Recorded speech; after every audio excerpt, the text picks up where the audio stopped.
എല്ലാവർക്കും നമസ്കാരം. മറ്റൊരു ടെക്നിക്കൽ വീഡിയോയിലേക്ക് എല്ലാവരെയും സ്വാഗതം ചെയ്യുന്നു. ഞാൻ ജെയിംസ്കുട്ടി തോമസ്, റിട്ടയേർഡ് ഇലക്ട്രിക്കൽ ഇൻസ്പെക്ടറാണ്. ഇന്നത്തെ വീഡിയോയിലെ വിഷയം ഫേസ് സെലക്ടർ നമ്മുടെ സർക്യൂട്ടുകളിൽ, നമ്മുടെ വീടുകളിൽ, സ്ഥാപനങ്ങളിൽ അനുവദിക്കാമോ? ഇത് എൻ്റെ ഒരു സബ്സ്ക്രൈബർ തന്നെ ചോദിച്ച ചോദ്യമാണ്. നിങ്ങൾക്കിപ്പോൾ സ്ക്രീനിൽ കാണാമത്. ശ്രീ അഹമ്മദ് വീടുകളിലും സ്ഥാപനങ്ങളിലും ഫേസ് സെലക്ടർ വ്യാപകമായി ഉപയോഗിക്കുന്നത് തടയാൻ എന്തെങ്കിലും നടപടിയുണ്ടോ? ഞാനതിന് മറുപടി കൊടുത്തു. മറുപടി കൊടുത്തു കഴിഞ്ഞാണ് ഞാൻ ചിന്തിച്ചത്, ഇതിനകത്ത് പൊതുജനങ്ങളെ അറിയുവാൻ പല കാര്യങ്ങളുമുണ്ടല്ലോ എന്ന്. ഒരു 3 വർഷം മുൻപ് ഞാൻ എൻ്റെ വീട് പണി നടത്തിക്കൊണ്ടിരിക്കവേ വയറിങ്ങിൻ്റെ സമയം വന്നപ്പോൾ എൻ്റെ ഇലക്ട്രീഷ്യൻ ചോദിച്ചു, സാറേ ഫേസ് സെലക്ടറുള്ള DB തന്നെ വാങ്ങിക്കൂടെ? പക്ഷേ ഒരു ഇലക്ട്രിക്കൽ ഇൻസ്പെക്ടർ എന്ന നിലയിൽ ഞാൻ പല സ്ഥലങ്ങളിലും പരിശോധന നടത്തിയപ്പോൾ ഫേസ് സെലക്ടർ സ്ഥാപിക്കരുത് എന്ന് പറഞ്ഞാൽ ഞാൻ തന്നെ എൻ്റെ വീട്ടിൽ സ്ഥാപിക്കുമ്പോൾ സെൽഫിഷ് ആകാമോ? കാരണം ഒരു ഫേസ് പോയാൽ എനിക്ക് മറ്റേ ഫേസ് കിട്ടണം. അതാണല്ലോ ഫേസ് സെലക്ടറിൻ്റെ ഉദ്ദേശം. പക്ഷേ അതുകൊണ്ട് ചില പ്രശ്നങ്ങളുണ്ടല്ലോ. ആ ഒരു സാഹചര്യത്തിലേക്ക് ഞാൻ പോകരുത്. ഞാൻ 100% ഉറപ്പിച്ചു പറഞ്ഞു, എൻ്റെ വീട്ടിൽ ഫേസ് സെലക്ടറുള്ള DB സ്ഥാപിക്കണ്ട. ഞാൻ ആ വീഡിയോ ഇവിടെ കാണിക്കുന്നുണ്ട്. എൻ്റെ വീട്ടിലുള്ള വീഡിയോ ഞാനിവിടെ കാണിക്കുന്നുണ്ട്. ഞാൻ ഫേസ് സെലക്ടർ വെച്ചിട്ടില്ല. ഒരു വെർട്ടിക്കൽ DBയും വെച്ചിട്ടുണ്ട്. സാധാരണ വീട്ടിനകത്ത് വേറൊരു 3 phase DBയും വെച്ചിട്ടുണ്ട്. രണ്ടിലും ഞാൻ ഫേസ് സെലക്ടർ വെച്ചിട്ടില്ല. എനിക്കൊരു ഫേസ് പോയാൽ അതങ്ങനെ തന്നെ റീറ്റെയിൻ ചെയ്യും. എമർജൻസി ലോഡുകൾ വർക്ക് ചെയ്യുവാനായിട്ട് ഞാൻ ഇൻവെർട്ടർ വെച്ചിട്ടുണ്ട്. എന്താണ് ഫേസ് സെലക്ടർ ഉപയോഗിച്ചാലുള്ള പ്രശ്നം? അതാണ് നമ്മുടെ ഇന്നത്തെ വിഷയം. നമ്മളെ സപ്ലൈ തരുന്ന കേരളത്തിലെ ലൈസൻസിക്ക് വേണ്ടി ഇറക്കിയിരിക്കുന്ന നിയമമാണ് കേരള ഇലക്ട്രിസിറ്റി സപ്ലൈ കോഡ് 2014. ഈ നിയമത്തിൽ വകുപ്പ് 14 പറയുന്നുണ്ട്, load balancing all consumers except single phase consumers shall balance their load in such a way that the difference in loading between phases does not exceed 5% of the average loading of the phases. മലയാളത്തിൽ എഴുതിയിട്ടുണ്ട്. ഇതിൻ്റെ ഉള്ളടക്കം ഇതേ ഉള്ളൂ. 3 ഫേസും load balance ചെയ്ത് കൊടുത്ത് ആ ലോഡുകൾ തമ്മിൽ ആവറേജ് ലോഡിൻ്റെ ഒരു 5% അകത്ത് നിർത്തിക്കൊണ്ട് മാത്രമേ അവിടെ വൈദ്യുതി കണക്ഷൻ കൊടുക്കാവൂ. ഇത് ബന്ധപ്പെട്ട ലൈസൻസി ശ്രദ്ധിക്കേണ്ടതാണ്. ഒരു കാരണവശാലും ഫേസ് സെലക്ടർ സ്ഥാപിച്ച സ്ഥാപനങ്ങളിലോ വീടുകളിലോ സപ്ലൈ കൊടുക്കരുത്. കാരണം ഒരു ഫേസിൽ സപ്ലൈ പോയി കഴിഞ്ഞാൽ ഉടനെ തന്നെ ആൾക്കാരെന്ത് ചെയ്യും? അടുത്ത ഫേസിലേക്ക് അത് മാറ്റും. അങ്ങനെ ചെയ്തുകൂടാ. ഇതിപ്പോൾ കേരളത്തിലെ നിയമമാണല്ലോ. ഞാൻ ജനറലി ഒന്ന് ചെക്ക് ചെയ്തു, വേറെ ഏതെങ്കിലും നിയമങ്ങളോ എന്തെങ്കിലും ഈ ഫേസ് സെലക്ടർ സംബന്ധിച്ച് പറയുന്നുണ്ടോ? നമ്മുടെ വൈദ്യുതി നിയമം ഇലക്ട്രിസിറ്റി ആക്ട് 2003 പറഞ്ഞിട്ടില്ല. അതങ്ങനെ പറയേണ്ട ഒരു വിഷയമല്ല. ഇതൊരു ഡിസൈൻ സൈഡിൽ വരുന്ന ഒരു മാറ്ററാണ്. വേണമെങ്കിൽ ഇതുപോലെ സപ്ലൈ കോഡിലൊക്കെ പറയാം. അല്ലാതെ നമ്മുടെ ടോപ്പ് ലെവലിലുള്ള ബുക്കിൽ അത് പറയണമെന്നില്ല. എന്ന് പറഞ്ഞാൽ അത് നിയമം അല്ല, അല്ലെങ്കിൽ അത് ഒബേ ചെയ്യേണ്ട എന്നുള്ളൊരു അർത്ഥം അതിനില്ല. നമ്മൾ തീർച്ചയായിട്ടും പാലിക്കേണ്ട നിയമമാണ്. അപ്പോൾ മറ്റ് സംസ്ഥാനങ്ങളിൽ ഞാൻ പരിശോധിച്ചപ്പോൾ ലക്ഷദ്വീപിൽ നിന്ന് ഇറക്കിയ അവരുടെ പുതിയ കണക്ഷന് വേണ്ടിയുള്ള ആപ്ലിക്കേഷൻ ഫോമിൽ അതവർ വ്യക്തമായിട്ട് പറയുന്നുണ്ട്, to maintain the load balance and to avoid unnecessary disturbances, use of phase selector switches are not allowed in the electrical circuit. ഈ ഇൻസ്ട്രക്ഷന് വിധേയമായിട്ട് മാത്രമേ അവർ സപ്ലൈ കൊടുക്കത്തുള്ളൂ.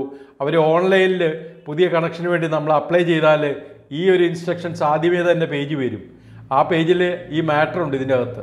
ഇത് കണ്ടില്ലേ, F to maintain the load balance, same sentence ഇവിടെ കിടപ്പുണ്ട്. അത് obey ചെയ്തെങ്കിൽ മാത്രമേ നമുക്കിത് പ്രൊസീഡ് ചെയ്തിട്ട് അകത്തോട്ട് കയറാൻ പറ്റത്തുള്ളൂ.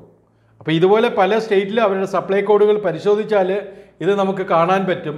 ഇതാണ് ഫേസ് സെലക്ടർ DB. ഇത് ഓട്ടോമാറ്റിക് ഫേസ് സെലക്ടറാണ്. ഇങ്ങനെയുണ്ട് സംവിധാനം. അതിലെ 3 ഫേസും ഇതുപോലെ ഒരു ഓട്ടോമാറ്റിക് ഒരു സ്വിച്ച് വഴി ലോഡിലേക്ക് കണക്ട് ചെയ്യും. ആ ലോഡ് 3 ഫേസ് ലോഡല്ല, 3 ഫേസ് ലോഡുകളാണ്. 3 ലൈനിൽ സിംഗിൾ ഫേസ് ലോഡുകൾ ഇരിക്കുന്നു. അപ്പോൾ ഒരു ഫേസ് പോയാൽ ഓട്ടോമാറ്റിക്കലി ആ ഫേസിലേക്ക് മറ്റേത് കണക്ട് ചെയ്യപ്പെടും. ഇതാണ് ഓട്ടോമാറ്റിക് ഫേസ് ചേഞ്ചർ.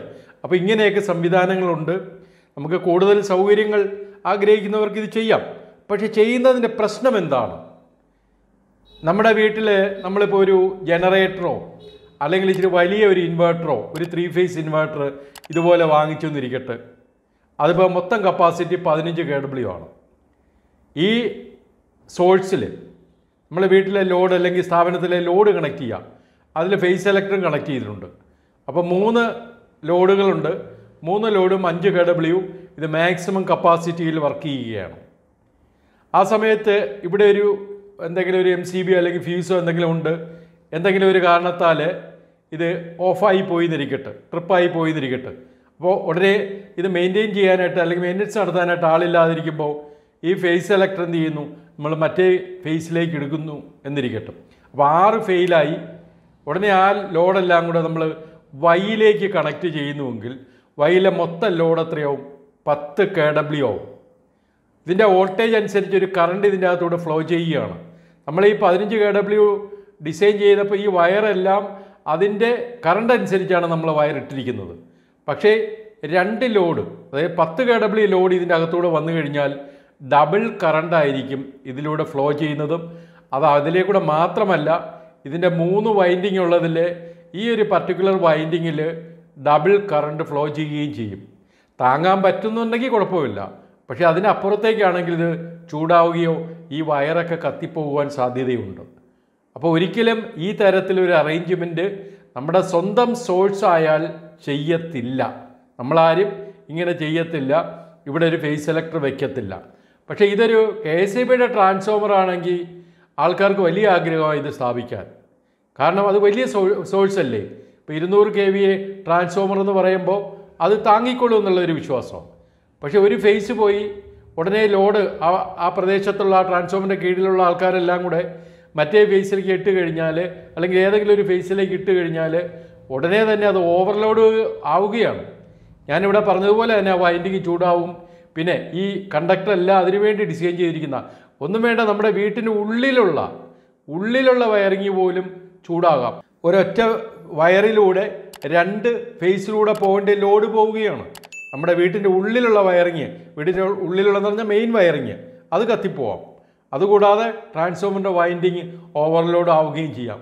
അപ്പോൾ ഒരു കാരണവശാലും ദയവ് ചെയ്ത് ഈ ഫേസ് സെലക്ടർ നമ്മൾ സ്ഥാപിക്കരുത്. അത് സ്ഥാപിച്ചിട്ടുള്ളവർ ഒരു മോറൽ കാരണം കൊണ്ട് നമ്മുടെ സമൂഹത്തെയും കൂടെ സേവിക്കാനുള്ള ഒരു പർപ്പസിൽ ദയവ് ചെയ്തത് ഡിസേബിൾ ചെയ്യുക. ഇതിനിടയ്ക്ക് ഞാൻ KSBയിലെ എഞ്ചിനീയേഴ്സിൻ്റെ അടുത്തേക്ക് ഇതിനെപ്പറ്റി സംശയം ചോദിച്ചു. അവരെങ്ങനെയാണ് ഇൻസ്പെക്ട് ചെയ്യുമ്പോൾ ഇത് ചെക്ക് ചെയ്യാറുണ്ടോ?